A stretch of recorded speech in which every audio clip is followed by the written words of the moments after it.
I will quickly tell you a little bit on Central Europe basics. So, as we said before, we are talking about 146 million citizens and something like 76 regions, which is 8 cities with more than 1 million inhabitants. These are the geographical characteristics. We have to keep in mind also other characteristics. Central Europe has not a mountain, which is of the Central Europe, or a river, or a lake, or a sea.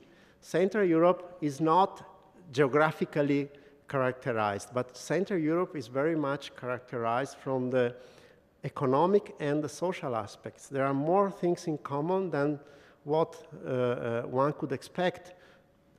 96% of the automotive sector in Europe is in Central Europe.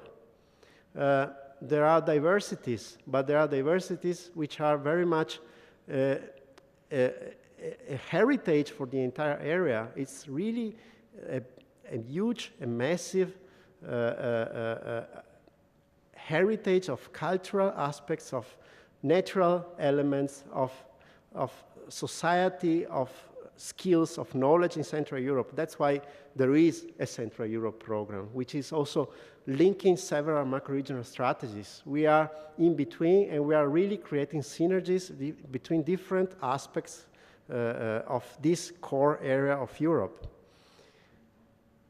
What do we want to achieve with our program, with Central Europe? Our vision is to define new answers and solutions which are transferable and which have to address common challenges and share needs across the area.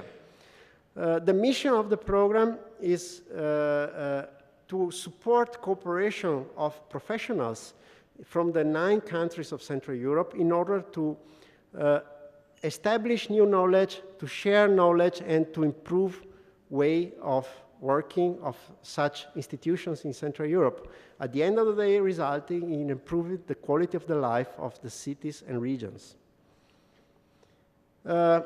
We are funding 4 priorities and 10 specific objectives. I will not tell you anything about it because there will be my colleagues which will be very keen in telling you more about priorities and objectives. Just a few words on the type of projects we fund. The minimum requirement is to have 3 partners from 3 countries, at least 2 of them in the Central Europe area. We give also some recommendations, like we recommend not more than 12 partners. Does it mean that if you have 13 partners, your project is rejected? No, it is not. It is just a recommendation. It can be smaller, a project can be larger. It depends really on the scope of your project. Let's put it this way, to have a large amount of partners is not making the project better. The partners have to be relevant for the project objectives. And this is also when we talk about money. We fund projects in the range normally between 1 and 5 million euro. The average, which we see from our project, is around 2 million euro. But still, if you are 3, or if you are 1 million, or even if you are 800,000 euro, it can be still okay. It depends from the scope of the project. It's just enough to explain in your application form what you want to do and why you have such configuration in the project. So just take these as recommendations.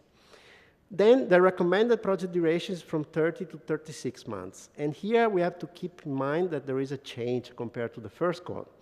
Now, the maximum project duration that we allow in the application form is 42 months. Because why? Because we are already thinking to the end of the program. From when you get the project approved, then you implement it, and you close it. It takes time, and therefore we have also to keep the time frame of the program in order to ensure a timely closure of the projects.